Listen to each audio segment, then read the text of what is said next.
एक बात बताओ, जब भी ताकत की बात आती है तो लॉइन पावर बोला जाता है या हॉर्स पावर बोला जाता है? बोलो। शेर की ताकत नहीं बोले, किसकी ताकत? हॉर्स। हॉर्स माने घोड़ा। शाकाहारी है या मांसाहारी है? बताओ मेरे भाई। घोड़ा शाकाहारी है, और जब भी ताकत चाहिए किसी बच्चे को तो हॉर्स पावर प्राप्त करना चाहता है। घोड़े जैसी ताकत चाहिए मुझे, शेर जैसी नहीं चाहिए, कुत्ते जैसी नहीं चाहिए, घोड़े जैसी। घोड़ा कैसा है? शाकाहारी। हाथी कितना विशाल का है, शाकाहारी है या मांसाहारी? शाकाहारी मेरे भाई। हाथी पर जब भी शेर अटैक करता है ना, तो कितना भी बड़ा बहादुर और राजा क्यों ना हो, हाथी के सामने से मुकाबला नहीं कर सकता।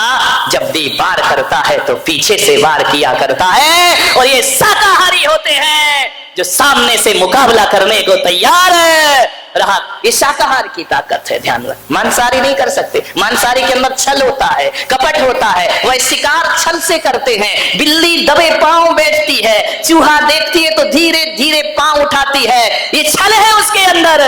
ये मांसाहार ने दिया है मान्यवर। ताकत तो शाकाहार में है। अब बताओ, सुबह सुबह आप रामदेव बाबा का योगा करते हैं, एक्सरसाइज करते हैं, उसके बाद कहते हैं असली ताकत चाहिए, रात को चने भिगो दो, जब रात भर में भीग जाएंगे तो सुबह उन कच्चे चनों को यदि खाली पेट खाओ तो हॉर्स पावर प्राप्त हुआ करती है। ध्यान रखिए। घोड़ा क्या खाता है? चना। ध्यान रखना, चने से बड़ी कोई ताकत नहीं बारामती वालों। चना चोर खा लो आज ही, ध्यान रखना। लाई मजेदार चना चोर गरम, ध्यान रखिए। ये शाकाहार है। एक बात ध्यान रखना, ये मांसाहारी लोग मांसाहारी पशु का मांस नहीं खाते, ये शाकाहारियों का खाते हैं। ध्यान रखना, शेर का नहीं खाएंगे, कुत्ते का नहीं खाएंगे, बिल्ली का नहीं खाएंगे, ये मांसाहारी प्राणी है। ये जब भी खाएंगे, कोई बकरे का खाएगा, कोई गाय का खाएगा, ध्यान रखिए, कोई मछलियां, ये सब क्या शाकाहारी लोग हैं। ध्यान रखिए, सोचना है। हमारे आचरण बिगड़ते हैं, हमारा व्यवहार बिगड़ता है, हम उनके संस्कार भी खा जाते हैं। एक घटना है, समय हो रहा है आपका। मुझसे लोगों ने कहा महाराज 10 के बाद बस कर दिया करो, हमें दुकानें खोलना पड़ती। कल सेठ बता रहे थे, शांति सेठ, कि तुम तो 20-20 मिनट ज्यादा ले लेते हो, इसको थोड़ा कम करो, कम करो। मैंने कहा ठीक है, कम करने का प्रयास करूंगा। विचार करिए, एक आदमी रोज मांस खाता था, रोज मुर्गे मारता था, उसके 3 बच्चे थे। पहला बच्चा 3 साल का, दूसरा बच्चा 2 साल का, तीसरा बच्चा 6 महीने का। जब उन बच्चों ने देखा कि मेरा बाप रोज मुर्गा मारता है, एक दिन बाप कहीं चला गया तो वो सोचा कि अब छोटे बच्चे वो क्या जाने, वो समझे कि कोई खेल होगा, कोई गेम होगा। मेरा बाप रोज काटता है, मुर्गा चीखता है, बाप हंसता है, अट्ठास करता है बाप, उसकी एक एक चीख पर आनंद मनाता है मेरा बाप। तो वो समझा यदि हंस रहा है तो कोई खेल होगा। एक दिन वो बाहर चला गया, मुर्गा घर में आया नहीं। बड़े 3 साल के बच्चे ने सोचा कि यार आज तो पापा का खेल खेलते हैं। वहीं रखी थी उसके मारने की, क्या बोलते हैं, जो भी, ऐसी बात है क्यों मुंह पे लाऊं मैं। विचार करिए, जो छुरी रखी थी मारने की, ध्यान रखना। उसने कहा चलो बच्चे, छोटे भाई से कहा अपन खेल खेलते हैं। 2 साल के बच्चे को लिटा दिया, एक पैर पे पैर रखा, माथे पे हाथ रखा और एक छुरी से अपने भाई का गला काट दिया। वो कह रहा है पापा ऐसे ही तो मुर्गे मुर्गे का खेल खेलते हैं, हम भी यही के। बच्चा चीखा, बचा, मुझे रोने लगा बच्चा। माँ तब मैं छोटे बच्चे को नहला रही थी, उसने बच्चे की चीख सुनी, बच्चे को फेंकी, अंदर गई। जैसे ही अंदर गई, लहूलुहान है बेटा। ये खेल, ध्यान रखना, एक अभिशाप है उन जानवरों के। बड़े बच्चे ने देखा मुझे माँ मारेगी, फेंक के चाकू जोर से भागा। जैसे ही भागा तो छत पर बाउंड्री नहीं बनी थी, इतनी तेज भागा, नीचे गिरा, प्राण पखेरु उड़ गए। जो बच्चा कटा था उसके प्राण निकल गए। माँ देख करके बेहोश हो गई, ये क्या हुआ, मेरे दोनों बच्चे खत्म हो गए। लौट करके हो बेहोश होने के बाद जब होश आया, तब में आकर के देखती है तो 6 महीने का बच्चा भी पानी में शांत पड़ा हुआ है, उसके भी प्राण निकल गए। मेरे भाई ध्यान रखना। अरे काश इन घरों में करुणा और प्रेम के संदेश होते, करुणा और प्रेम का व्यवहार होता। अरे आज उसको बहुत रोना आया, उसने कहा मैं 3 बच्चों के लिए रो रहा हूं। भीतर से मुर्गी चिल्लाई, तू 3 के लिए रो रहा, मैं कितनों के लिए रोई होंगी। ध्यान रखना। आज तेरे बच्चे मरे तो तुझे कष्ट हो रहा है, मेरे बच्चे तूने रोज मारे हैं मेरे सामने। ध्यान रखिए, कर्म फल तो प्राप्त। एक बकरी को एक पंडित काट रहा था, बलि दे रहा था देवी के लिए, बलि चढ़ा रहा था। बकरी को सजाया, श्रृंगार किया, माला पहनाई, तलवार उठाई, और जैसे ही तलवार उठाई बकरी जोर से हंसी। उसने देखा ये हंस क्यों रही है, बकरी जोर जोर से रोई। उसने पूछा कि तू हंसी क्यों, तू रोई क्यों?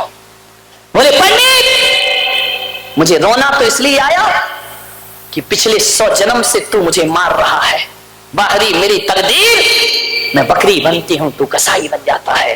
100 जन्म से तू मुझे मार रहा है, और हंसी इसलिए आई कि ये मेरा आखिरी जन्म है, अब तू बकरी बनेगा और मैं पंडित बन करके खड़ी होंगी, इसलिए मुझे अपने आप पर हंसी आ रही। एक आदमी ने कहा कि महाराज यदि बकरों को काटेंगे नहीं, मारेंगे नहीं, मुर्गों को मारेंगे नहीं, तो इनकी संख्या बढ़ जाएगी, इतने हो जाएंगे, इतने हो जाएंगे कि आदमी को रहने को स्थान नहीं। इनका गलत फहमी।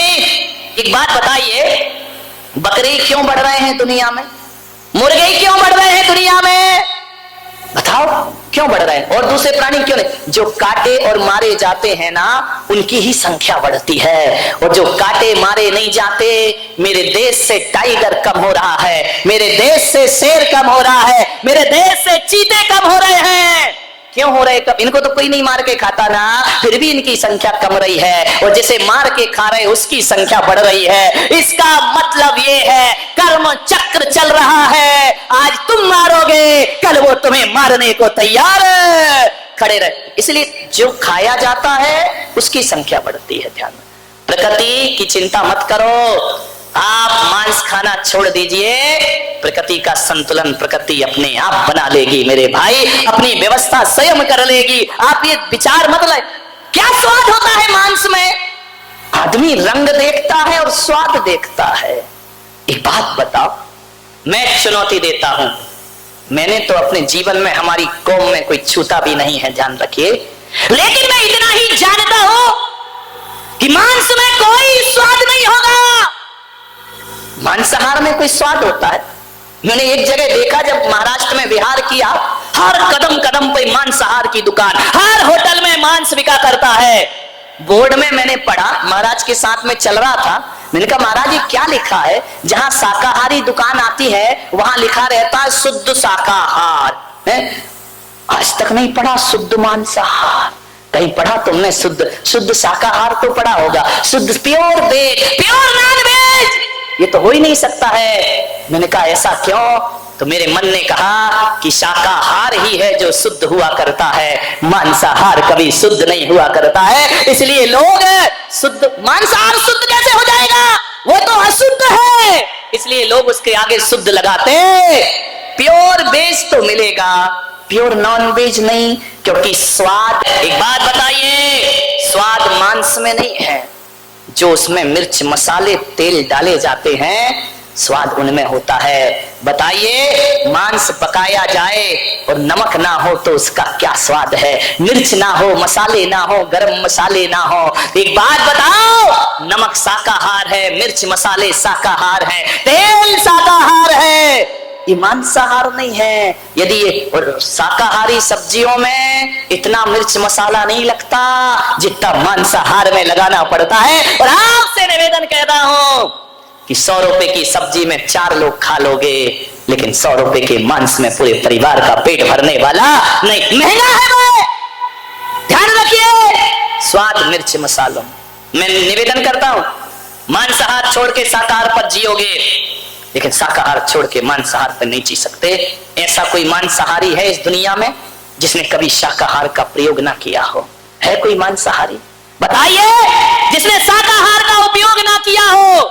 लेकिन मैं बता सकता हूं, ऐसे शाकाहारी हैं जिनने कभी मांसाहार का उपयोग नहीं किया है अपने जीवन में। मान्यवर ध्यान रखिए, पानी तो पिएगा ना, पानी तो शाकाहार है। बोलिए, मांसाहारी पिएगा ना, रोटी तो खाएगा ना, रोटी शाकाहार है। अकेले मांस पे जीवित नहीं रह सकता। एक को चक्कर आ गया सुन के, तुमको कुछ नहीं हो रहा है, विचार के लुढ़क गए वो तो, ये सही कह रहे हो महाराज, सुन के बेहोश हो गए यार। मान्य सोचना है आपको, न मांस में ताकत है न मांस में स्वाद है। फिर क्यों? मांस में बहुत चीजें हैं, कैंसर है, मांस में हार्ट अटैक है, मांस में शुगर की बीमारी है, मांस में ब्रेन हेमरेज है। आप ये लेकर के आते हैं। आप एक बात बताओ, जब आप बीमार पड़ते हो तो डॉक्टर क्या बोलता है? जब पाचन शक्ति बिगड़ जाती है क्या बोलते कि अंडे खाना, मांस खाना? क्या बोलता है? दलिया खाना, खिचड़ी खाना।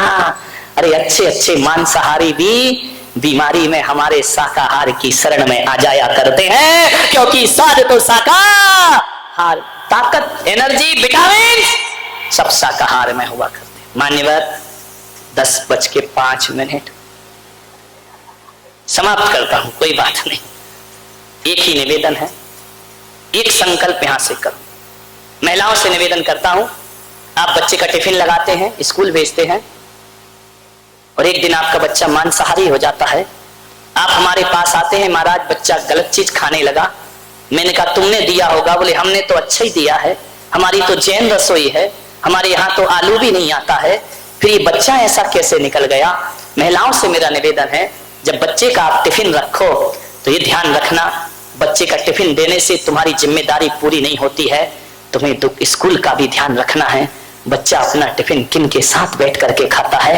ऐसा तो नहीं कि तुमने तो शाकाहारी पराठे रखे हैं और बच्चे का दोस्त कोई मांसाहारी हो तो इसका टिफिन वो खा रहा और उसका टिफिन वो खा रहा है, और धीरे धीरे तुम्हारा बच्चा मांसाहारी हो जाया करता है। निगरानी रखिए, पड़ोसी निगरानी नहीं रखेगा, हमको ही निगरानी रखना पड़ेगी, ध्यान रखिए।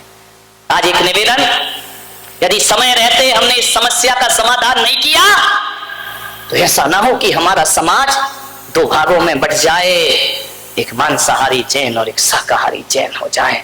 सबसे बड़ा दुर्भाग्य होगा इस समाज का, ध्यान रखिए। श्वेतांबर दिगंबर बटे चल गया, 13 पंथ 20 पंथ बटा चल गया, स्थानक बटा चल गया। लेकिन मैं कहता हूं, हाथ जोड़कर मेरा निवेदन है, अब मेरी समाज को ऐसे दिन मत दिखाओ कि मांसाहारी जैन अलग हो और शाकाहारी जैन। ये दुनिया का सबसे अक्षम अपराध हो जाएगा, ध्यान रखिए।